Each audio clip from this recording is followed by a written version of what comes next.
नमस्कार दोस्तों, मैं हूं आपका शिक्षक एवं साथी ललित व्यास पांडे। साथियों, आज मैं लेकर के आया हूं आरक्षण रिजर्वेशन सीरीज का दूसरा अंक लेकर के। जो लोग नए हैं वो चैनल को सब्सक्राइब करें, बेल आइकॉन प्रेस करें, लाइक और शेयर करना बिल्कुल भी ना भूलें। अपने विचार और सुझाव कमेंट के जरिए हमें भेजते रहें। और जो लोग अभी अभी इस अंक को देख रहे हैं, पिछले अंक में जाने के लिए हमारे प्लेलिस्ट में स्पोर्ट्स एंड जीके नाम की प्लेलिस्ट है, उसमें जीके से संबंधित सभी वीडियोस अपलोड रहते हैं। आप जाकर के वहां पर विभिन्न वीडियोस जो परीक्षा से संबंधित अत्यंत उपयोगी हैं आप देख सकते हैं। साथियों, पिछले अंक में हमने देखा कि आरक्षण क्या है, आरक्षण का इतिहास क्या है और आरक्षण तक पहुंचने के लिए कितने चरणों से गुजरना पड़ा।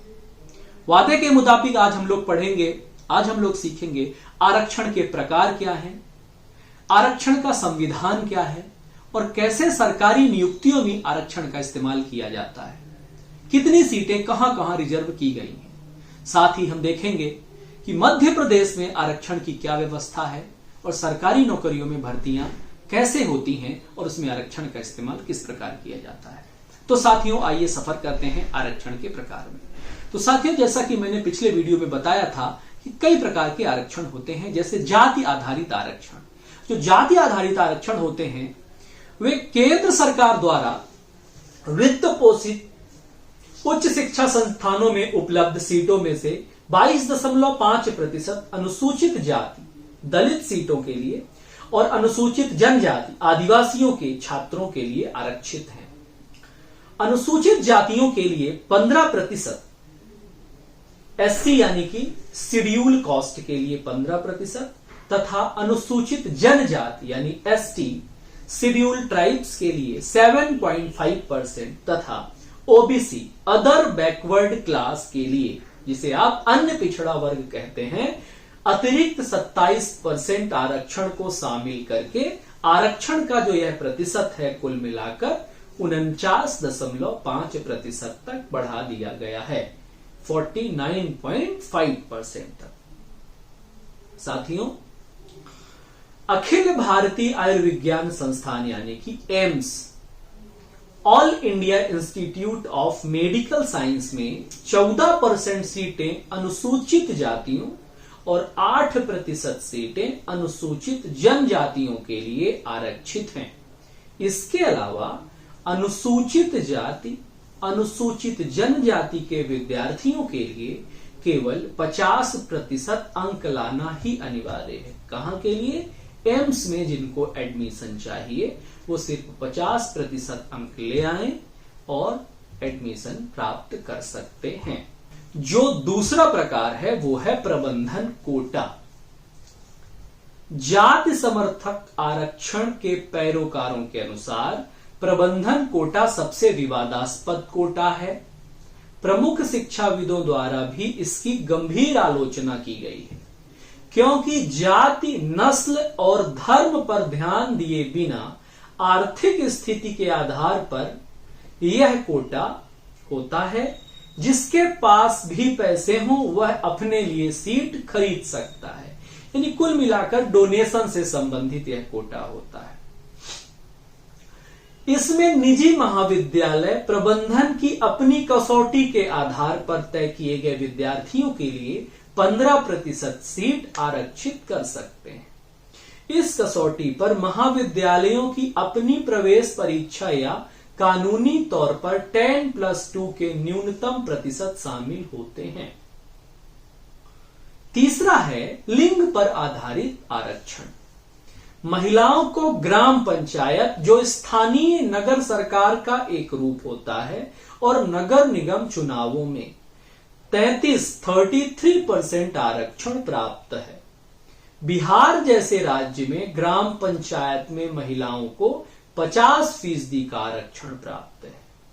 संसद एवं विधान मंडल में महिलाओं को 33% आरक्षण देने के उद्देश्य से 9 मार्च 2010 को 186 सदस्यों की बहुमत से महिला आरक्षण विधेयक राज्यसभा में पारित किया गया था, लेकिन यह विधेयक लोकसभा में अब तक अटका पड़ा हुआ है। अगला है धर्म पर आधारित आरक्षण। कुछ राज्यों में धर्म आधारित आरक्षण भी लागू हैं, जैसे तमिलनाडु सरकार ने मुसलमानों और ईसाइयों के लिए 3.5% सीटें आवंटित की हैं, जिसमें ओबीसी आरक्षण 30% से 23% कर दिया गया, क्योंकि मुसलमानों या ईसाइयों से संबंधित अन्य पिछड़े वर्ग को इससे हटा दिया गया। केंद्र सरकार ने अनेक मुसलमान समुदायों को पिछड़े मुसलमानों में सूचीबद्ध कर रखा है, इससे वे आरक्षण के हकदार हो जाते हैं। अगला है राज्य के स्थायी निवासियों के आधार पर आरक्षण। कुछ अपवादों को यदि छोड़ दिया जाए तो राज्य सरकार के अधीन सभी नौकरियां उस राज्य में रहने वाले सभी निवासियों के लिए आरक्षित होती हैं। पीईसी चंडीगढ़ में पहले 80% सीट चंडीगढ़ के निवासियों के लिए आरक्षित थी और अब वह 50% आरक्षित हैं। अगला है पूर्व स्नातक के लिए आरक्षण। साथियों, JIPMER जैसे संस्थानों में स्नातकोत्तर यानी पोस्ट ग्रेजुएशन सीट के लिए आरक्षण की नीति उनके लिए है जिन्होंने JIPMER से MBBS पूरा कर लिया है। एम्स में इसके 120 सीटों में से 33% सीट यानी कि 40 सीट पोस्ट ग्रेजुएशन पूर्व स्नातक छात्रों के लिए सुरक्षित होती हैं। इसका अर्थ है उन्होंने एम्स में MBBS पूरा कर लिया है।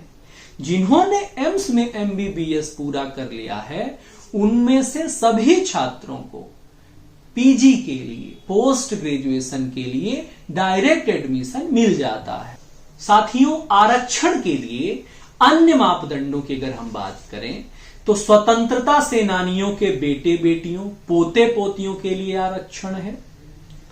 शारीरिक रूप से विकलांग व्यक्ति यानी दिव्यांग जनों के लिए भी आरक्षण की सुविधा है। खेल हस्तियों के लिए अलग से आरक्षण की व्यवस्था है। शैक्षिक संस्थानों में अनिवासी भारतीय यानी कि NRI के बच्चों के लिए छोटे पैमाने पर सीटें आरक्षित होती हैं। उन्हें अधिक फीस और विदेशी मुद्रा भुगतान करनी पड़ती है। हालांकि 2003 में NRI आरक्षण IIT से हटा लिया गया है। साथियों, सेवानिवृत्त सैनिकों के लिए अलग से आरक्षण की सुविधा है। शहीदों के परिवारों के लिए भी अलग से आरक्षण की व्यवस्था है। साथ ही साथियों, अंतरजातीय विवाह से पैदा हुए बच्चों के लिए सरकारी उपक्रमों सार्वजनिक उपक्रमों PSU के स्कूलों में उनके कर्मचारियों के बच्चों के लिए अलग से आरक्षण की व्यवस्था है। वरिष्ठ नागरिकों PH के लिए सार्वजनिक बस परिवहन में सीट आरक्षण की व्यवस्था की गई है। आइए साथियों, देखते हैं आरक्षण के संबंध में संवैधानिक प्रावधान क्या है। तो दोस्तों, संविधान के भाग 3 में समानता की भावना निहित है। इसके अंतर्गत अनुच्छेद 15 में प्रावधान है कि किसी व्यक्ति के साथ जाति, प्रजाति, लिंग, धर्म या जन्म के स्थान के आधार पर भेदभाव नहीं किया जाएगा।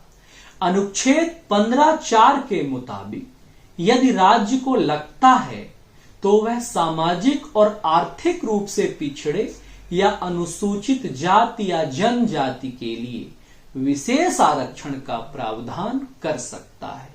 यह राज्य के लिए स्वतंत्रता दी गई है कि अगर वो चाहे तो आरक्षण के प्रतिशत में फेरबदल कर सकता है।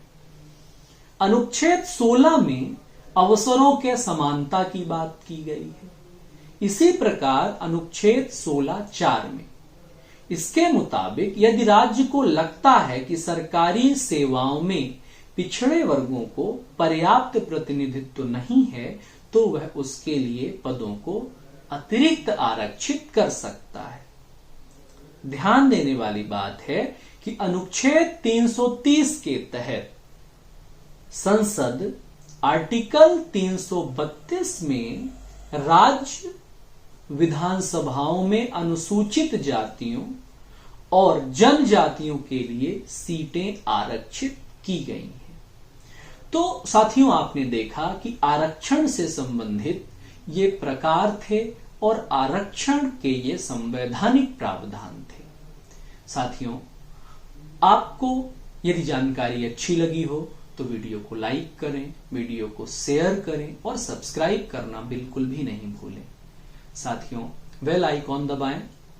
साथ ही आप हमारी प्लेलिस्ट में जाकर के अपने जानकारी से संबंधित किसी भी प्रकार का वीडियो देख सकते हैं, अध्ययन कर सकते हैं और हमारे साथ लगातार बने रहने के लिए आप सभी का बहुत बहुत शुक्रिया, बहुत बहुत धन्यवाद। अगले अंक में हम आपसे बात करेंगे कि मध्य प्रदेश राज्य में आरक्षण की क्या व्यवस्था है और सरकारी नौकरियों में किस प्रकार से पद भरे जाते हैं। तब तक के लिए हम लेते हैं आपसे इजाजत। बहुत बहुत धन्यवाद। नमस्कार।